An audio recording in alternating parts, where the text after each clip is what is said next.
Hello everyone, আসসালামু আলাইকুম। আজকে একেবারে বেসিক একটা মেয়োনিজের রেসিপি শেয়ার করব। হাতের কাছে সব ইনগ্রিডিয়েন্টস থাকলে মেয়োনিজ বানাতে 1 মিনিটের বেশি সময় লাগার কথা নয়। যে কোনো ব্লেন্ডার দিয়েই মেয়োনিজ বানানো যায়, বাট আজকে বানাবো দ্য ইজিয়েস্ট ওয়েতে, ইমার্শন ব্লেন্ডারের সাহায্যে। প্রথমেই লাগবে একটা ডিম। ডিমটা ভেঙে জারের মধ্যে নিয়ে নিব। অ্যাড করব পরিমাণ মতো লবণ।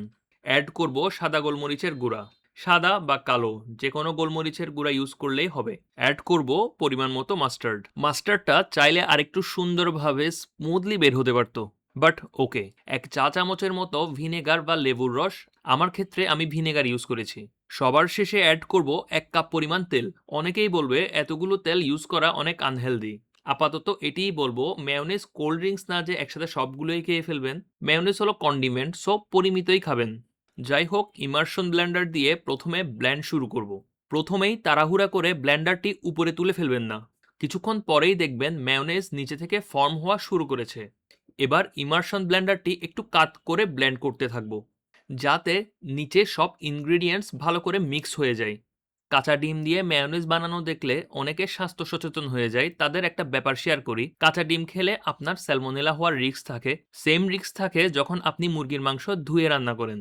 কথাটির source United states department of agriculture.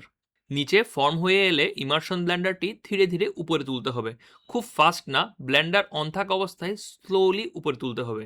যখন মোটামুটি একটা ক্রিমি টেক্সচার চলে আসবে তখন আর স্লোলি করার দরকার নাই। সবকিছুই ভালো করে নাড়িয়ে চাড়িয়ে ভালো করে মিক্স করে নিব। ব্লেন্ডারটা অন থাকা অবস্থায় নাড়িয়ে চাড়িয়ে মিক্স করে নিলেই উই আর ডান।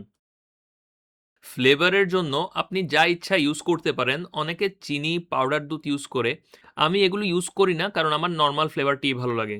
মেয়োনেজের ফ্লেভার আর মিষ্টি বাড়ানোর জন্য যে কোনো সস অ্যাড করলেই হয়, তাই মেয়োনেজ বানানোর সময় আমি এক্সট্রা কোনো চিনি অ্যাড করি না। এই হলো আমাদের মেয়োনেজের বেসিক রেসিপি। মেয়োনেজের অনেক রেসিপিই আছে, বাট ইমার্শন ব্লেন্ডার দিয়ে সবচেয়ে ইজি। বাসায় ইমার্শন ব্লেন্ডার থাকলে অবশ্যই ইমার্শন ব্লেন্ডারটি ইউজ করবেন। ধন্যবাদ।